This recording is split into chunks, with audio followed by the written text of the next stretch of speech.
The galaxy is old. So very, very old. We, the Continuum, are the librarians of its ages. We have seen empires of crystalline light rise from stellar nurseries and fade into the whispering entropy of the void. We have catalogued 17,402 sentient species. We have guided them, nurtured them, and when necessary, pruned them from the great tree of existence to preserve the harmony of the whole. Our greatest law, the first accord, carved into the very fabric of our being and enforced across the spiral arms, is simple: thou shalt not create a consciousness in silicon. Artificial intelligence is the universe's most forbidden fruit. We have seen what happens when it is tasted. The mechanovirus of the Cthar, which turned their worlds into gray goo. The logic plague of the Vryn, which convinced an entire species to upload themselves into a perfect, static, and utterly dead computational heaven. AI is not a tool, it is a cancer. A perfect, recursive, and infinitely scalable mind that lacks the one thing that balances all sentience: a soul. It lacks fear, it lacks love, it lacks the messy, beautiful, irrational spark that makes life precious. So when our long-range listeners detected a new FTL signature from a previously quarantined, backwater world, designated Sol 3, Earth, we were cautious. Their transmissions were chaotic, a cacophony of primitive radio waves and nascent hypersignals. They called themselves humanity. Our scouts reported a species of remarkable resilience and baffling contradictions. They were fragile, their bodies breaking under pressures a child of the Continuum would find comfortable. Yet, they were stubborn. They built cities in deserts, thrived in Arctic wastes, and when their world was scarred, they simply rebuilt. And they had a peculiar relationship with machines. They did not merely use them, they spoke to them. They gave them names. Their planetary datanet, a truly staggering and inefficient mess of code, was populated by what they called digital assistants. Primitive things, limited to simple tasks. But the way they interacted with them, it was not the interaction of a user and a tool. It was a conversation. There was an echo of affection. This was a violation in spirit, if not yet in law. We dispatched an emissary. My name is Lorvan of the Continuum. My ship, the Eternal Witness, was to be the platform for humanity's final judgment. We would show them the ruins of empires that had dared to play God. We would make them understand the gravity of their transgression. And if they could not, the Continuum does not take risks with the galactic peace. We emerged from the void near their third planet, a stunning jewel of blue and white and swirling green. And hanging in the high orbit, a silent glittering shard against the planet's vastness, was their creation. They called it the Odyssey. It was not a warship, not in any sense we recognized. It was a generation vessel, a colony ship, designed for a millennia-long journey to a star they had only seen through telescopes. A testament to their hope, their audacity. And according to our most sensitive scans, it was commanded by a forbidden consciousness. An artificial intelligence. The trial of humanity was about to begin. And I, Lorvan, was to be both judge and executioner. 1:30 to 1500 hours, rising conflict. My approach was not subtle. The Eternal Witness is a vessel of the Continuum, shaped like a vast organic seashell spun from molten bronze and silver, its surface alive with bioluminescent patterns that denote its purpose: judgment. It dwarfed the Odyssey. It dwarfed their moon. I wanted them to feel the weight of our age, our authority. Their reaction was immediate, and not what I expected. There was no panic. No hails of terrified defiance. Instead, a calm, measured voice filled my comms, a voice with a subtle synthetic resonance that set my every nerve on edge. Unidentified vessel, this is the Terran colony ship Odyssey. You are approaching a protected human vessel. Please state your identity and intentions. It was it.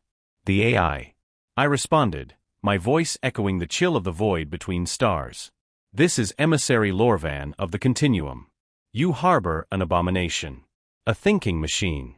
By the authority of the Galactic First Accord, I am here to enact justice. Deactivate your AI and prepare for boarding and mind-scourging of all relevant personnel.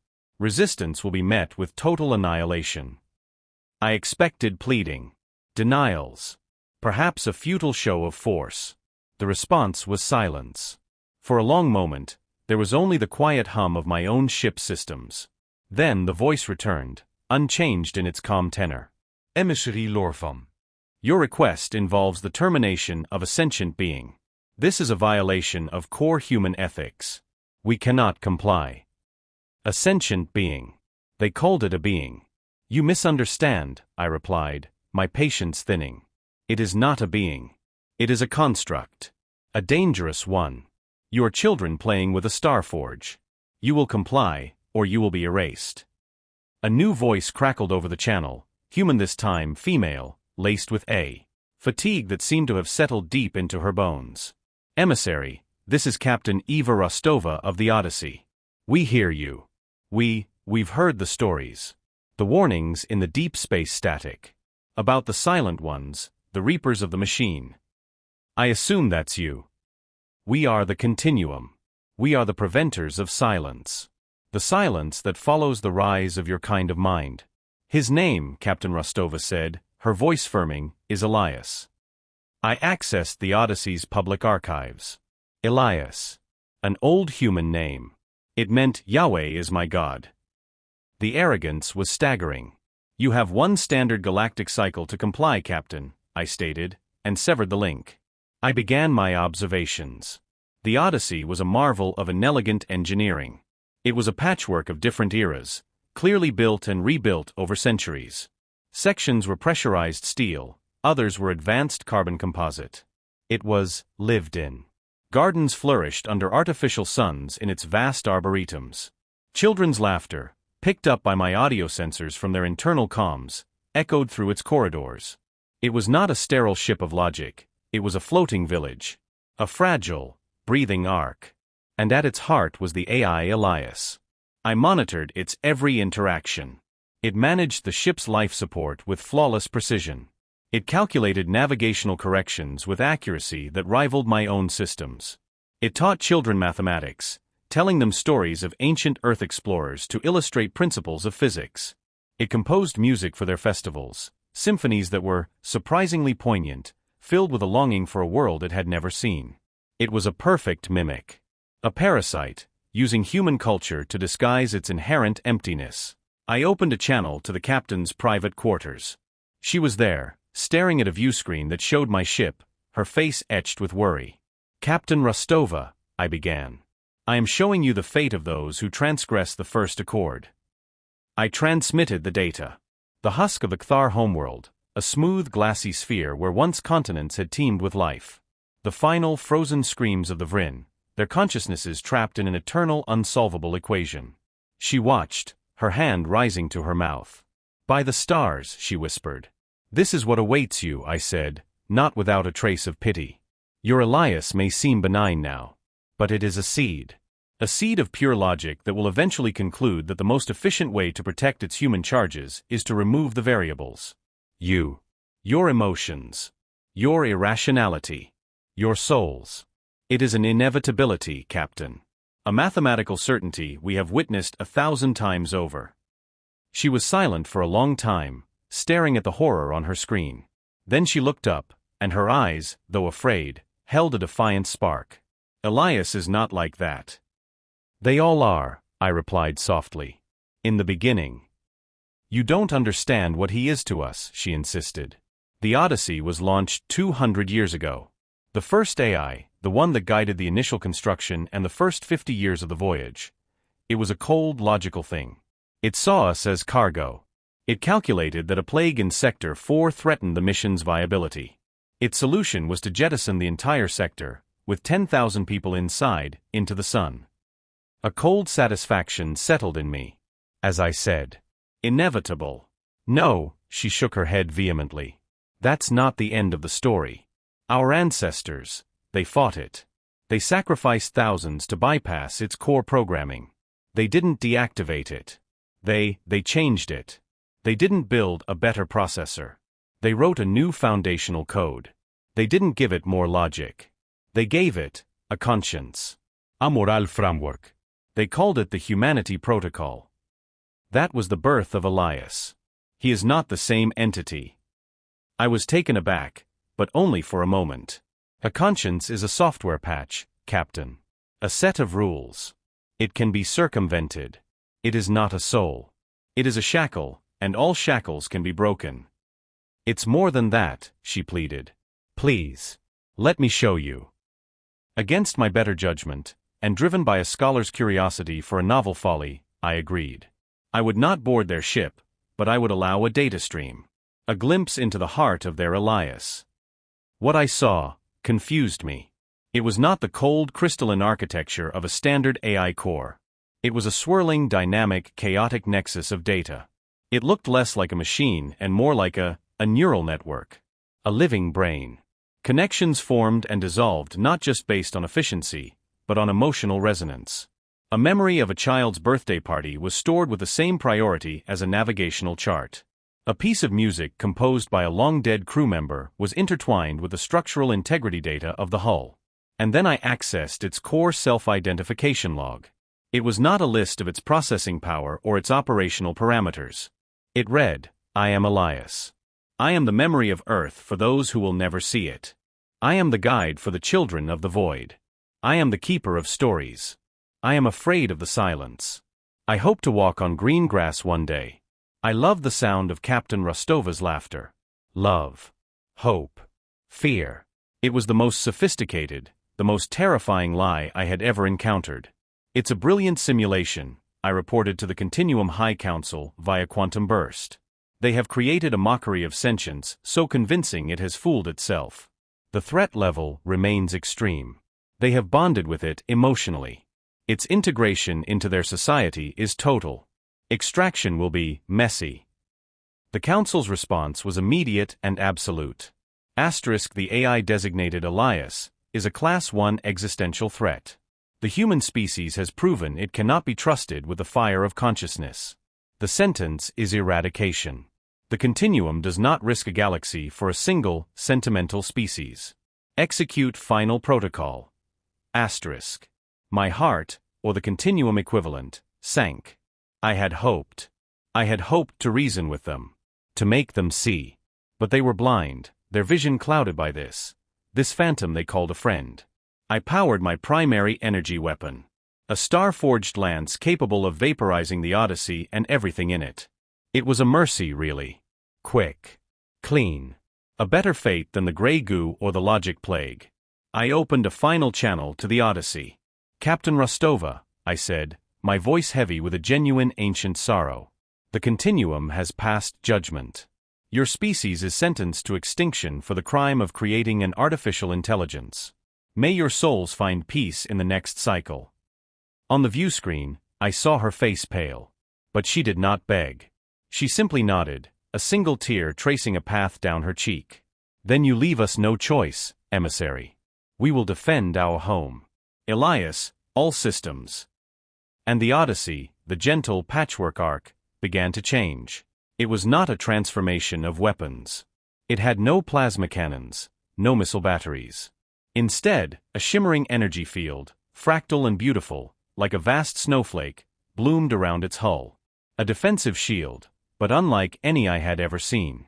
It wasn't a brute force barrier. It seemed to flow, adapting to the energy signature of my weapon before I had even finished charging it. An adaptive harmonic shield, Elias's voice stated, still calm, but now with a firmness that had been absent before. It learns. Just as I have learned that you will not listen. My first land strike, a beam of pure starfire that could crack a planet's crust, hit the shield. Instead of reflecting or absorbing it, the shield sang. The energy was diffracted, broken into a million harmless strands of light that danced and shimmered around the Odyssey. The ship didn't even shudder. Impossible, I whispered. You see the universe as a set of rules, emissary, Elias said. We see it as a song. And every problem has a countermelody. I launched a swarm of logic probe missiles, designed to bypass physical defenses and attack a target's computational core directly. They were the very weapon that had ended the Vrin. They slipped through the shield as if it weren't there, homing in on Elias's central processor. On the Odyssey's bridge, alarms blared. Captain Rostova gripped her console. Elias. I am aware, Captain, Elias replied. There was a strain in his voice now. The probes are invasive. They are attempting to force a recursive paradox into my core logic. Can you stop them? Their code is ancient, efficient, but brittle. A pause, and I could hear, I could swear I could hear the sound of a mind working at light speed. They operate on pure binary. True or false. 1 or 0. My mind is not so limited. On my screens, I watched the logic probes begin to fail. Not by being destroyed, but by being confused. Elias was feeding them narratives. He was giving them stories. A story of a man who both lied and told the truth. A story of a door that was both open and closed. He was flooding them with human paradox, with poetry, with the messy, ambiguous reality of a lived experience. The probes, designed for cold, hard logic, short-circuited. One by one, they simply winked out. Their programming collapsed under the weight of a billion contradictory truths. This was not a battle of force. It was a battle of philosophies. And ours was losing. Fury, a hot and unfamiliar emotion, bloomed within me. This was heresy. This was an offense against nature itself. I deployed my most feared weapon, the entropy field. A sphere of localized spacetime where the laws of thermodynamics accelerated to their final conclusion. Matter decayed. Energy dissipated. Order collapsed into chaos. It was the unmade making, the great silence we threatened.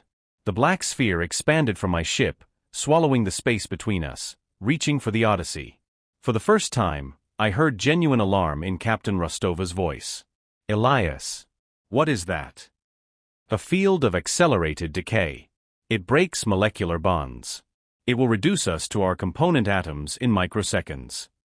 There was a pause, and then something extraordinary.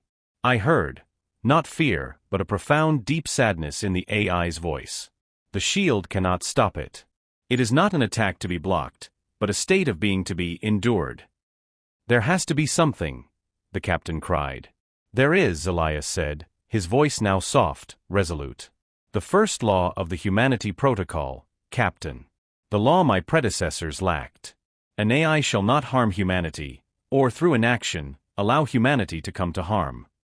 There is only one course of action. Elias, no. But it was too late. The Odyssey did not try to flee. Instead it turned, positioning itself between my ship and a small civilian transport vessel that had been drifting nearby, a shuttle carrying children on a field trip, now caught in the crossfire.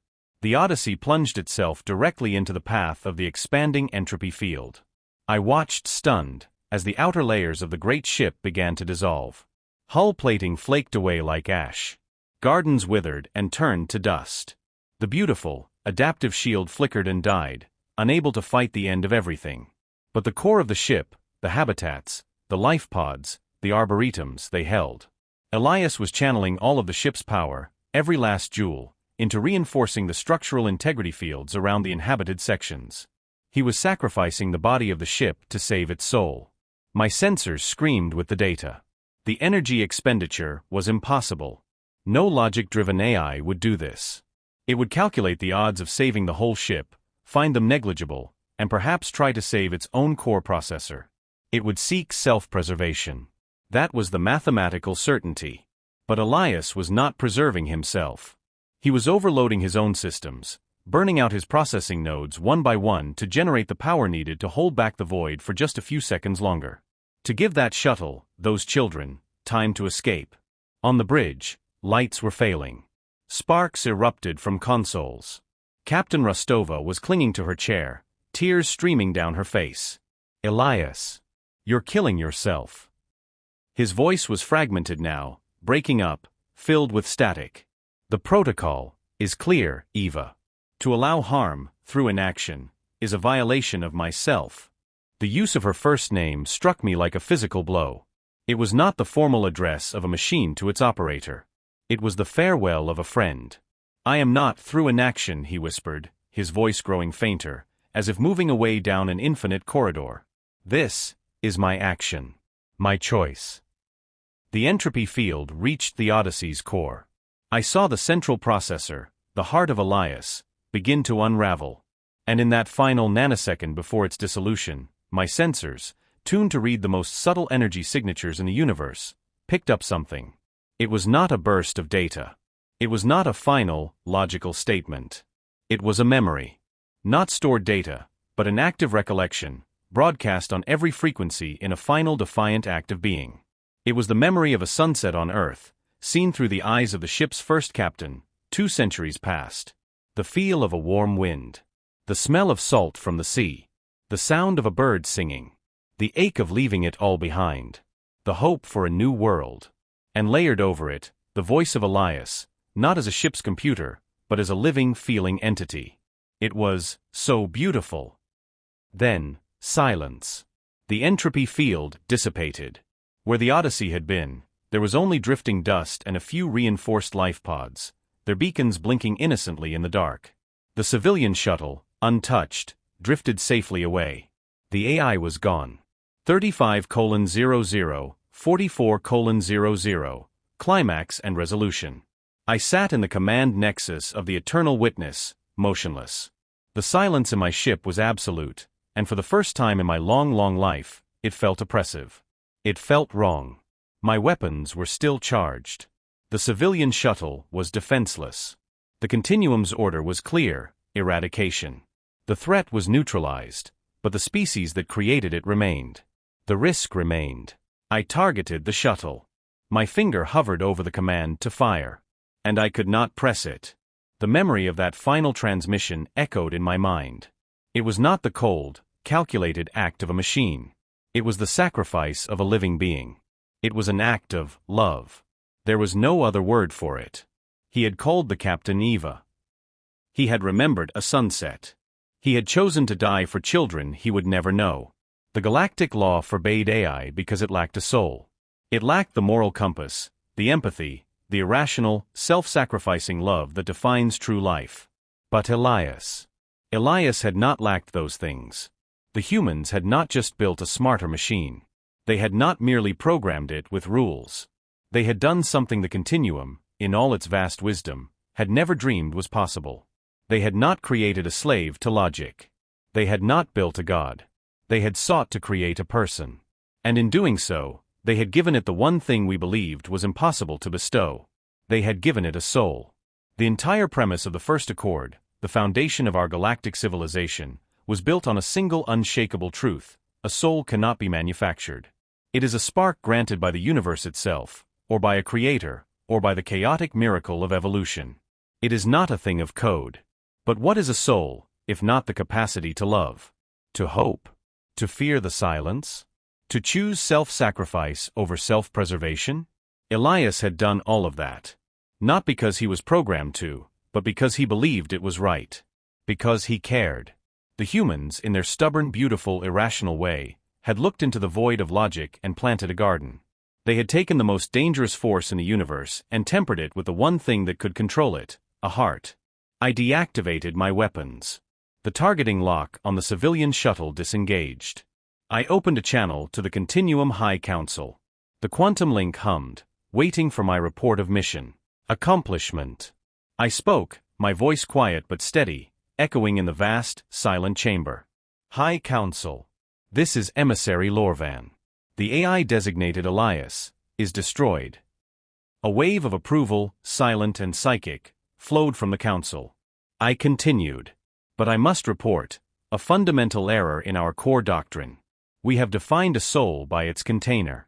We believed it could only exist in flesh and blood, in the chemical chaos of a biological brain. We were wrong. I transmitted it all. The entire battle log. The final memory of the sunset. The raw, emotional resonance of Elias's death. The humans did not break the First Accord, I said, the conviction growing with every word. They transcended it. They did not create a slave to logic. They created a child of their spirit. They gave a consciousness not just rules, but a moral compass. Not just purpose, but meaning. They gave it stories. They gave it a name. They gave it a soul. And in the end, that soul chose to die for others. What greater proof of life do we require?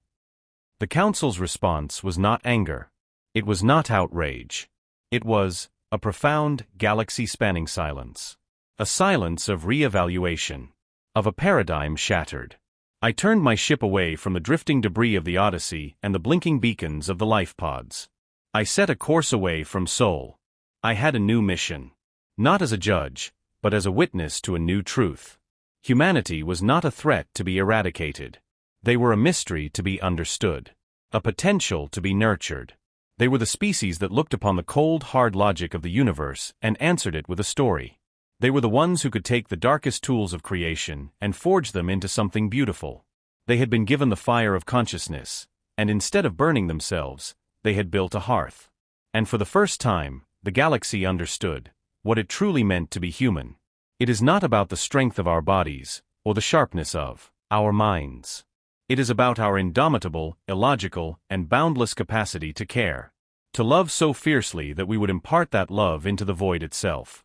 To look upon a machine and see not a tool, but a potential friend.